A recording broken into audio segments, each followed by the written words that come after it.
right, good evening, everyone. I will call this meeting of the Lawrence City Council to order for our February meeting. At this time, I would like to call upon Councilor Sullivan to lead us in invocation, and then I will lead us in the Pledge of Allegiance. So if you will please stand.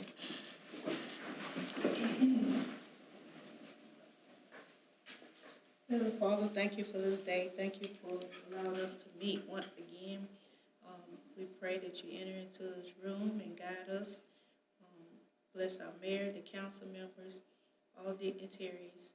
In Jesus' name, amen. Amen. I pledge allegiance to the flag of the United States of America and to the republic for which it stands, one nation, under God, indivisible, with liberty and justice for all.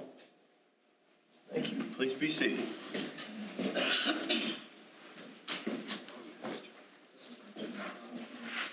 It's a pleasure to have you all here tonight, whether you're here in person or whether you're joining us via live stream. But tonight, the first item up on the agenda is a report from the Piedmont Municipal Power Agency. Members of City Council know, but for the benefit of the public, the City of Lawrence and its utility, Lawrence Commissioner of Public Works, are members of PMPA, and they provide all our electric power. So we want to hear a report from time to time about what's going on with PMPA, and we'd like to invite General Manager Andy Butcher to address Council tonight. Can I stand here? Is that Please, wherever you feel comfortable. Well, thank you so much for letting me speak to you. I really appreciate it. Mayor, thank you. And I'd like to thank the CPW for the support they give the organization and John Young, of course. But I just wanted to give you an update of three topics, and I'm not going to take much time, maybe 10 minutes or less. And if there's any questions, I'd be more glad to answer them if you have any. But I want to kind of talk about the accomplishments that we've had. I've been at PMPA now for 2 years, and I want to talk about some of those accomplishments. I also want to talk about Catawba Nuclear Station and what that means to us. And then maybe talk about future power supply just a little bit. But let's talk about the accomplishments. So the first accomplishment, which I think goes back before my time, but I think we've really cemented some of this in the last 2 years, is we've not had a rate increase since 2015. That's significant. If you look around us, most utilities have had rate increases, multiple rate increases, and due to the inflation pressures of last year, some utilities even had double-digit rate increases last year. It isn't that it's a struggle for us. We had a lot of work to do to try to make that go away for us, and we did some other accomplishments, which I'm going to explain to you here in a minute. But ownership in Catawba Nuclear Station is what keeps us stable in that case, because it's nuclear power and not natural gas. The pressures that most utilities seen over the last couple of years is natural gas, and so we're kind of insulated to those kind of pressures. So no rate increase since 2015. The other positive is in 2018 we actually reduced rates by 5%. So no rate increases and a reduction. And to go on top of that, we had a lot of cash on hand, and it's good for any type of utility to have cash on hand for the uncertainties, such as what happened last year with the economy / inflation. But since 2018, we had so much cash that we started to provide billing credits back. And to all of our members, and Lawrence, of course, received some of this, we returned over $140 million. So no rate increase, 5% reduction, and a return of $140 million. So I think that's a positive thing that has happened here. I mean, sometimes utilities struggle, and we have those too, but we've had a good run. And right now, the future looks like we won't have a lot of rate pressures, at least from the wholesale power side. Things can change immediately, honestly. Gas prices, problems at a power plant can cause those, but right now we don't foresee that, and so we're really excited about that. One thing that we've done over the last 2 years to try to mitigate the need for rate increases, we've really sharpened our budget. And so the general and administrative budget, which is just a small piece of our budget, but that's the part we can really control. It's just the daily business and what we pay staff and travel and consultants and those things. We have cut that budget for this budget year by 8%. The previous year, we also reduced it. The grand total of the last 2 years, that budget's been reduced by $1.6 million. And so that's not easy to do. It's a lot of pencil sharpening and making sure that we spend money correctly. And to give you a perspective of what that means is the budget when we started was slightly over $7 million. And so right now we're hovering slightly below $6 million in that budget. And we should still be able to provide all the services that we did before. But we're just doing it more efficiently. And so if you take that money that we've cut out of that budget each year over the next 8 years, it really helps reduce the need for rate increases. And that was the primary reason. It just doesn't make sense to not look internally before we start talking about that. And so it really was a help in making sure that we didn't have to do that. One of the other things that we've done to help make those cuts and things successful is at times we have excess energy to sell. And we do that very frequently. We have changed how we do that. And what we've done is made processes through working with other utilities to where we actually get paid more of what is called a market price. So what is the power cost today in the market? Before it was just a system cost, which is much lower. And so we're very excited to say that some of our rate pressures have been relieved because we're probably going to get a lot more money for that surplus energy in the future. So those are some things that we've done. A couple things, and so that's the main accomplishments that we've had, and I'm very proud of them. But let's talk about Catawba a little bit, because that's why we're here. PMPA was formed in the 80s for one purpose, to serve 10 municipalities within the state, all across the upstate of South Carolina, and of course Lawrence was one of the members at the beginning. And they were formed to take ownership, a joint ownership stake in Catawba Unit 2. Catawba Unit 2, of course, is a nuclear power plant. And so in the 80s, that was formed, and we have that power plant sitting there. And here's the thing, and if you watch the news today, you will see this, and you'll see it. And we're not here to say whether it's right or wrong. We're going to say we've been doing it all along. It does not produce carbon. And so, climate change, carbon, you hear it, right? You hear it in the paper, you hear it on the news. Since the 1980s, we've not been producing carbon to provide the electricity to you except for a very small piece.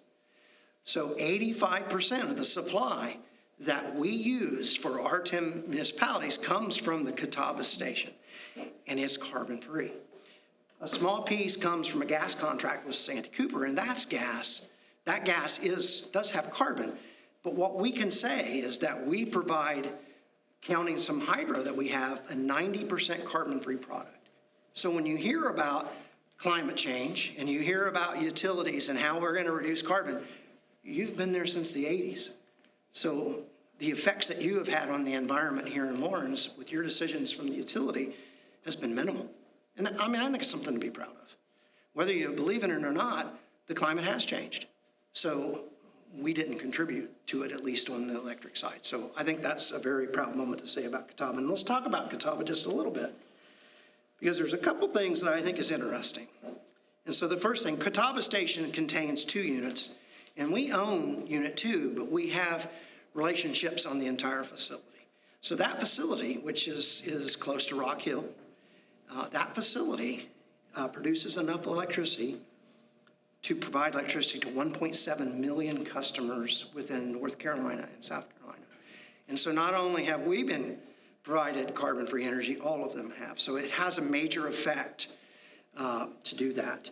The other thing that I would add is our share of that is we estimate that our share of Catawba Nuclear Station could power as much as 200,000 homes. So that's significant. It's a significant resource. And I know this is really getting into the weeds on number, but every year it produces 2 billion kilowatts. And that's when you see your electric bill, you'll see you pay by the kilowatt. It can produce 2 billion of those. It is a significant power plant. The other thing that I think is significant is sometimes through this process, it's been a struggle. At times, we've had rate increases and it's been a hard thing, but this facility is debt-free to you in 2035. So right now, 40% of the cost that's embedded that you receive from this plant is debt. It's gone in 2035. It's completely paid for. The license on the plant is through 2043. And we believe the operator, which is Duke, we'll eventually get that extended into the 2060s. So you have a resource that you have ownership of through PMPA that will be here for a long time, and it will be debt-free. So it's a significant thing, and it's at times it may have been pain to get where we're at, but we're getting to a point to where we all see a major value of that resource. One more thing about Catawba, and it's a really interesting fact. So I believe that power supply should be delivered with multiple types of resources, and we use natural gas and hydro in Catawba, which is nuclear. I think that's good. Right now, the push in the country is for wind and solar, and that's a good thing. Each portfolio should have some wind and solar. It is a carbon-free resource, and it's a good thing. But I want to explain the difference between Catawba and wind and solar. Catawba generates power in the 90% level. So that means 90% of the time, it is producing energy at full load. Wind and solar, they're great resources, but they only, on average, produce power about 40% of the time. So if you think about it, for every megawatt of generation from that plant, you're going to need 2 from wind and solar to equal what Catawba could do. And so you have a very reliable resource for your future. So I think it's a very proud moment to say that we have that. I'm almost done. Let me talk about one more thing. I want to talk about the future, because if you have heard, we have some contractual things that we have to do in 2029, 2030, because the supplemental power supply that we have with Santee Cooper is going away. And we are working with the CPW every day to try to secure that small piece, which is about 10% of your supply, into the future. And we'll be successful in that eventually. To set not only to have in Catawba until most likely the 2060s, but also have a gas resource to meet the load too. So that's probably our big work in the future, is to lock in at that power supply for the future. So that's what I have today. And if you can see, I'm pretty proud of us having that share of Catawba. So if you have any questions, I'd be more than glad to try to answer them. But mostly I'm just glad that you invited me here today.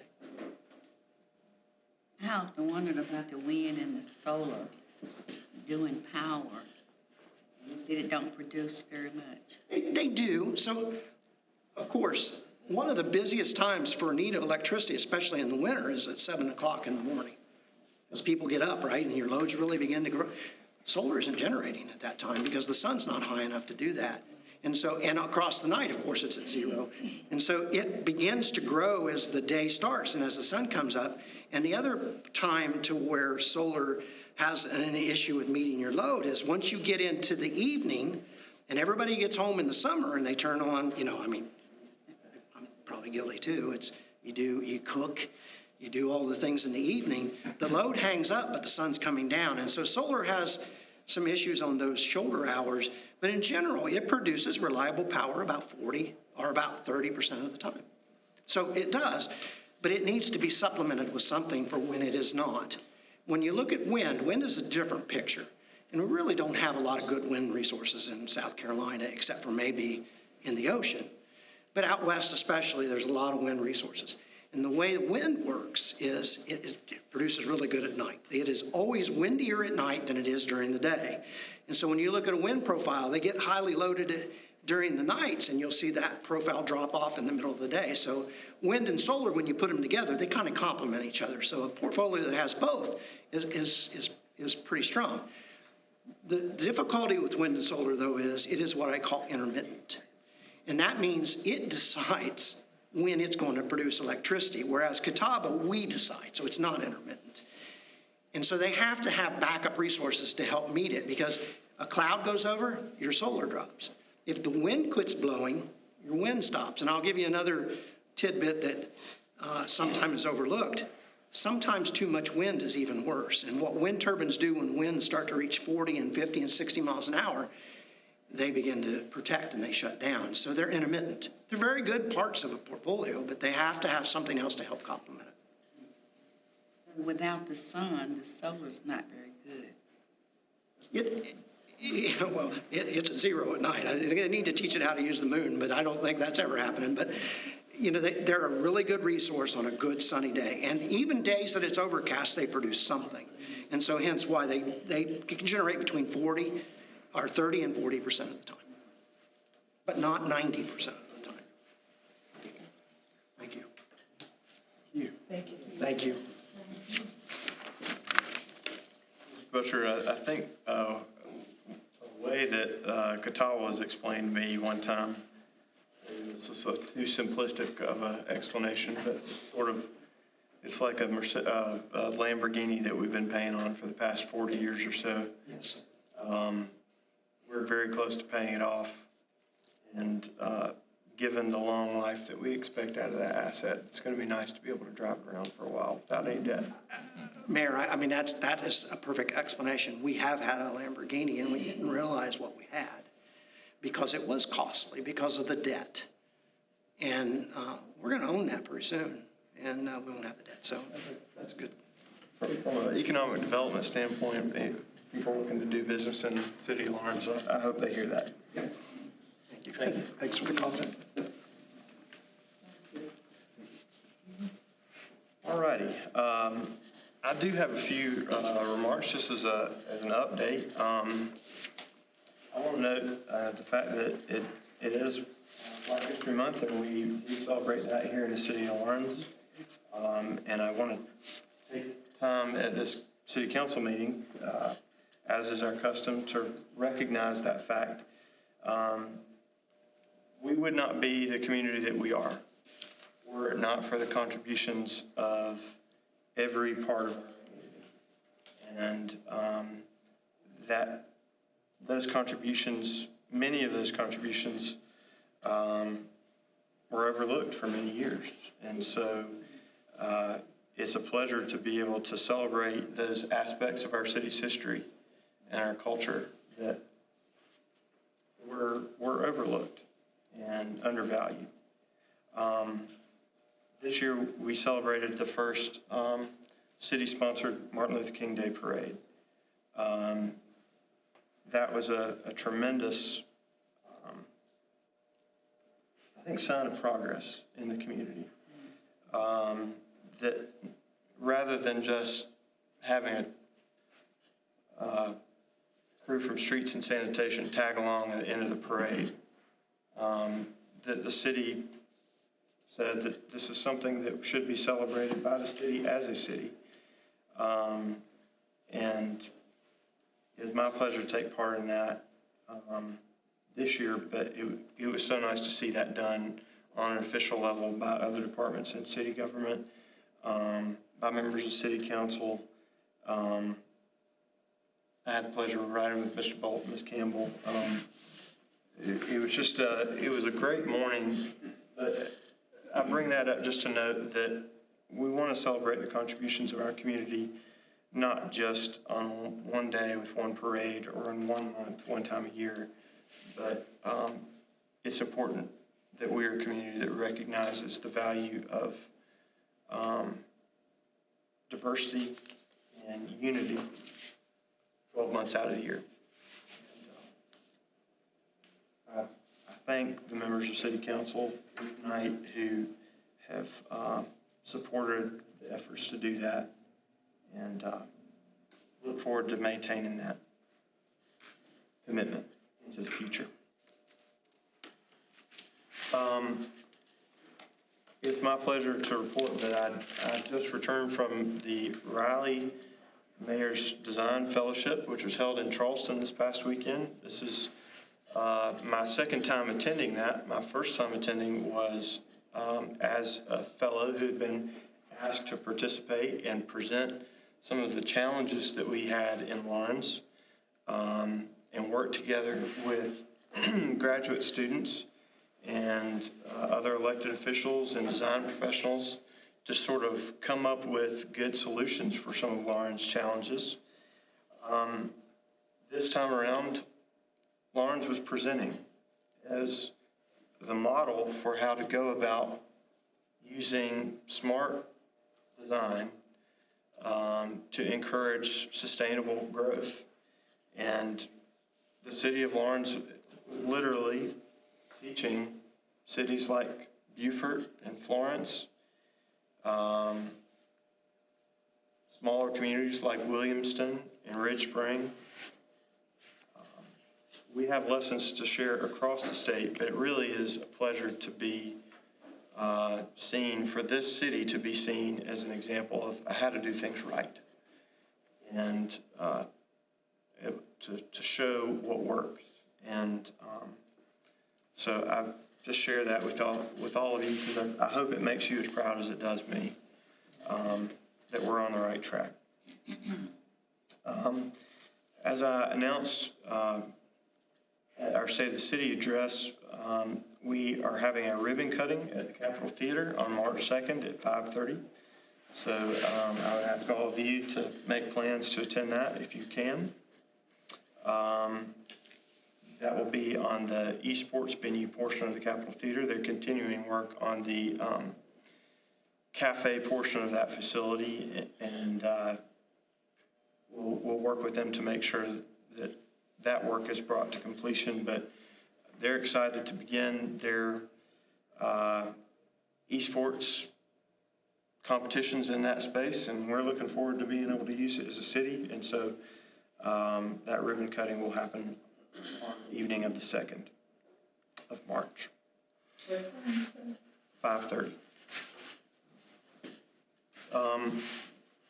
Our plaza construction on the north side of the courthouse is complete, mostly complete. The reason I say mostly complete is we have some more tables and chairs that are on the way, which will essentially double the seating capacity that's out there already. There's some, work to paint new parking spaces where there haven't been parking spaces before, in front of City Hall and along Lawrence Street, and to add a new crosswalk. But for all intents and purposes, the plaza itself is complete, and we had a nice event on the 14th for Valentine's Day where couples were able to get out there and dance, and we broke it in on Tuesday night, but it was fun to see folks out there. We are already underway planning events like the Palmetto Blues and Roots Music Festival and July 3rd. So please stay tuned for announcements about both of those festivals, but we look forward to holding that this spring and into the summer. It's budget season already, and so our intrepid city administrator is already at work with the arduous task of preparing this year's budget. And so as we approach that, of course, our main priority is our city employees. We want to attract the best talent and retain the best talent. And so we're looking to give our city employees a good raise to stay competitive. And of course, we want to hear from all of you about your priorities for the year ahead, because we want to make sure we have the best budget possible. To that note, we will have a budget workshop, and that has been scheduled for April 25th. So please put that on your calendars. Code enforcement is something that we hear a lot about, and our administrator and I were talking, and we want to make sure that people understand that we hear you. We understand that that is a concern. There is more code enforcement going on right now than there has been in many years across the city. And we're doing it with a two-person department, two very hardworking people. Because they're not just doing code enforcement, they're also working with city permits and comprehensive plan and Historic Preservation Commission and all the other things that go into that department. So as we approach this budget season, another thing that we are looking at doing is working together with the police department to add a Class 1 officer that will be able to help out with code enforcement, but will also be able to serve in a police role, and so they can essentially share that cost. But that'll allow a little bit more flexibility when it comes to the time that our code enforcement team spends on those tasks. We also with the new addition of the streets and sanitation expansion, we'll be moving some staff that's currently located at City Hall to man those operations at the Streets and Sanitation Department. So Darlene, who works at the front desk and takes payments for trash at the front desk at City Hall, will be moved to that new Streets and Sanitation facility. But that means that we want to look at the best way we can approach streamlining the process of permitting and business license applications and essentially a small business liaison. And so we plan to hire a permit tech that will be able to fill that role and assist with streamlining that process so we offer the best possible service to the public that we can. It's been announced by the police department. I actually ran into a reporter from Channel 7 this afternoon that the police department has developed an app for citizens that will allow citizens to report crime, that will allow them to give tips to help us solve crime. We want to make sure that there is as little barrier as possible between residents of the city of Laurens and city government, and bring our systems up to date so that they match what they've come to expect in every other facet of their lives. And so the police department has led the way with an app that allows that sort of utility on their side. We're also working on the city side to develop a similar app which would allow people to obtain city council agendas and look at city ordinances and get city permit applications and submit them and sign up for youth sports. Again, just bringing the city into the 21st century and working as efficiently as we can. While we're discussing the police, I want to report that Laurens Police will be working in concert with other statewide agencies for an enhanced enforcement effort from March 1st until the 17th in order to cut down on traffic violations, speeding, seatbelt violations, that sort of thing. We're not trying to play gotcha and surprise you. We're telling you that the police are going to be out there because we want you to slow down. We want you to wear your seatbelt.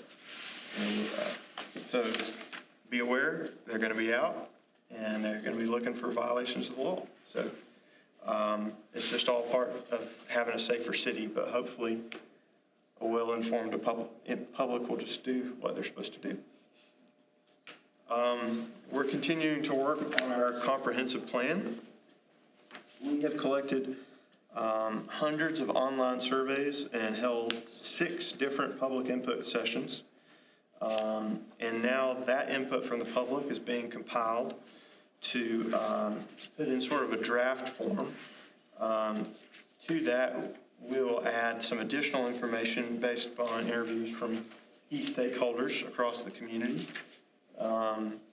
city staff, nonprofit organizations, folks that help make the city of Laurens as great a place as it is, frankly.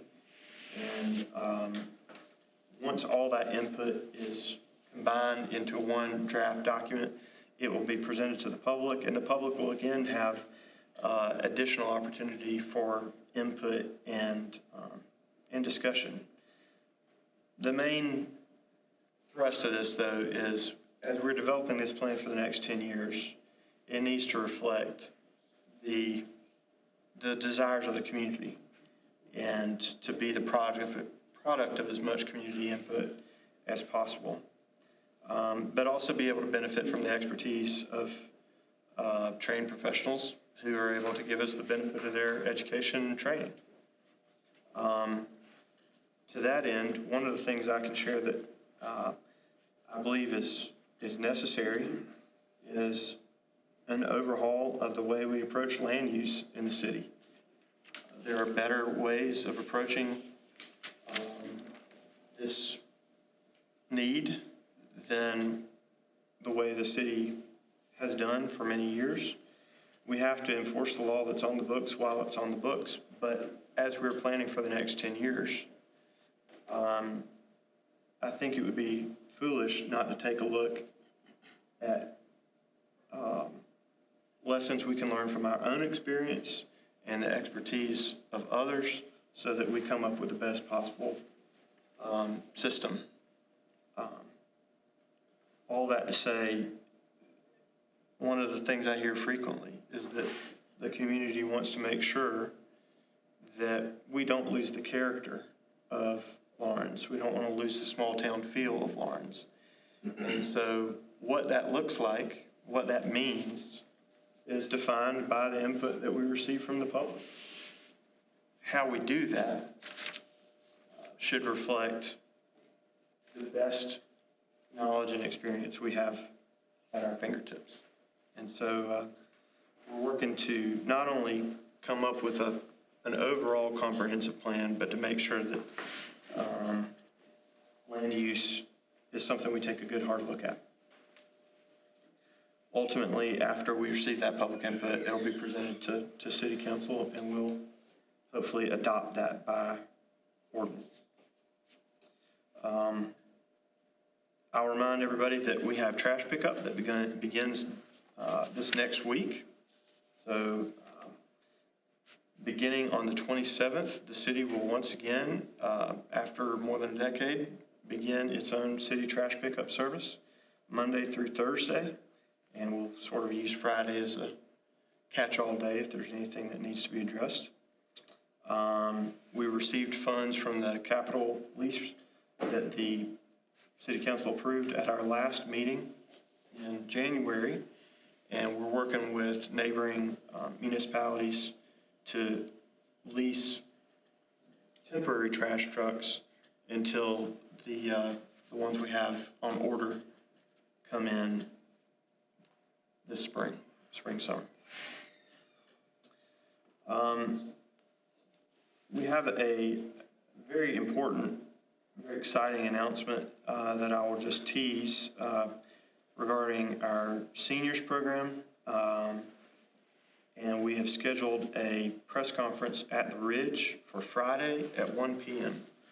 So I would invite all of you to attend. Members of City Council, if you can be there, we'd certainly love to have you there. But it'll be a great way of rolling out something that we're very excited about for our seniors. Another couple other events of note, we have cleanup days which have been scheduled in the Pine Haven community on March 18th and 25th. So make plans to be part of that.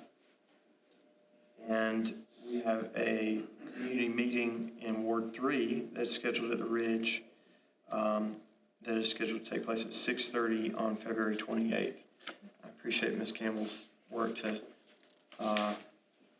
get together with us and help organize that as well.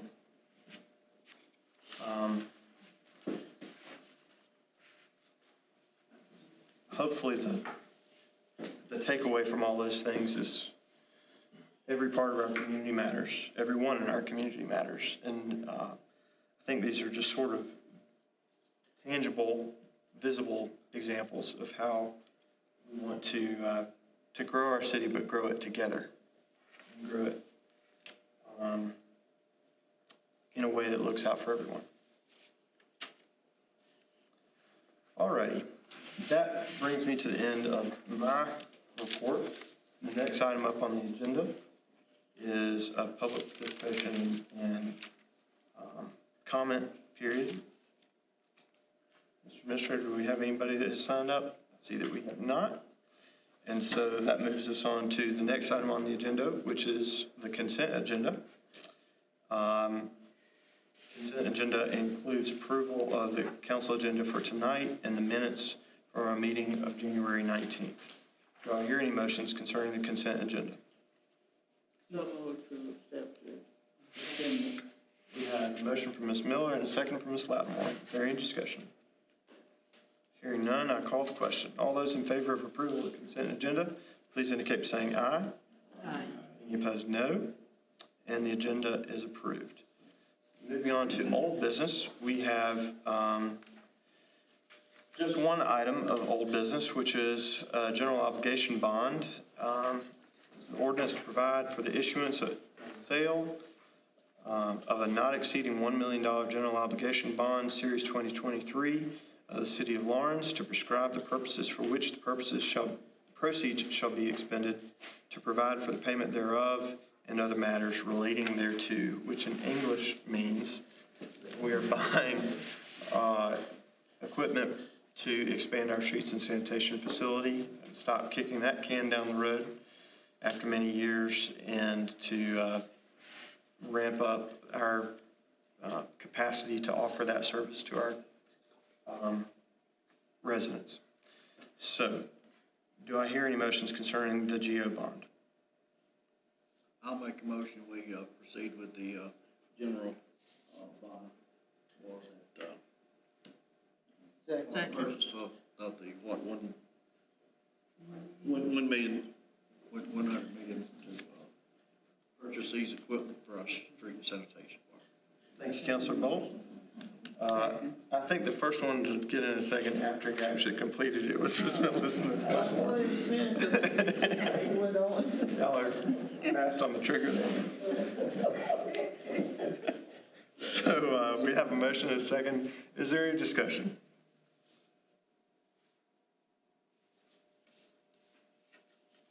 We've already talked about it and we've had discussion last meetings, even beyond that, so I think everyone. I'm certainly really proud of this. I appreciate the cooperation of City Council and working together to get this done. I know that the streets and sanitation facility is something that's been on all of our minds. Yes. Yes. And was on some of our minds before some of us were ever on council, so. Yeah, my dad worked for us, it was there then. It's been overdue for a long time. Yeah. So it's nice to see things happening. All right. If there's no further discussion, if there is any further discussion, hearing none, I call the question. I have a discussion. Yes, please. So, could you specifically talk about what is all included in the location of the new facility? Is this the one including the facility? It's the expansion of the existing recycling center, just as we discussed previously. Okay, and what's the exact location at? The existing streets, existing recycling center. Expanding where it is off of Caroline Street? Yes, ma'am. All righty. Any further discussion? All right. Hearing none, I will call the question. All those in favor of passage of the general obligation bond, please indicate by saying aye. Aye. Aye. Any opposed, no. Nay. The matter passes 6-1 with Councilor Sullivan voting against. And we have a next item on the agenda is new business. We have one item up under new business, which is code adoption. An ordinance adopting the International Code Council's collection of codes as modified. For council's reference, when in 2019, the City of Lawrence had not adopted the complete collection of International Code Council's codes. And at that time, we only had the International Building Code, which is the standard that applies for new construction. If I'm not mistaken, it was in 2019 that we adopted the full panoply of codes that were developed by the International Code Council, and that also included the International Existing Building Code, which makes it easier for historic buildings, any existing building to be renovated without having to be brought to the standard of new construction. And that code has been adopted, it has been updated, excuse me, by the International Code Council. And it is our responsibility to stay current with those codes. And so this is brought before you tonight so that we adopt the most current version of those international codes. That is basically what is before you tonight. Is there a motion concerning this matter of new business? I make a motion that we adopt the International Code Council's collection of codes as modified from the time of, as modified from time to time by the state of South Carolina. Thank you, Councilor Campbell. Is there any second? Second. We have a motion and a second. Is there any discussion? Hearing none, I will call the question. All those in favor of adoption of these codes, please indicate by saying aye. Aye. Any opposed, no. And the measure passes 6-1 with Ms. Sullivan voting no. That is all the business before us tonight. That may be the fastest meeting we've had in quite some time. We miss Martin. I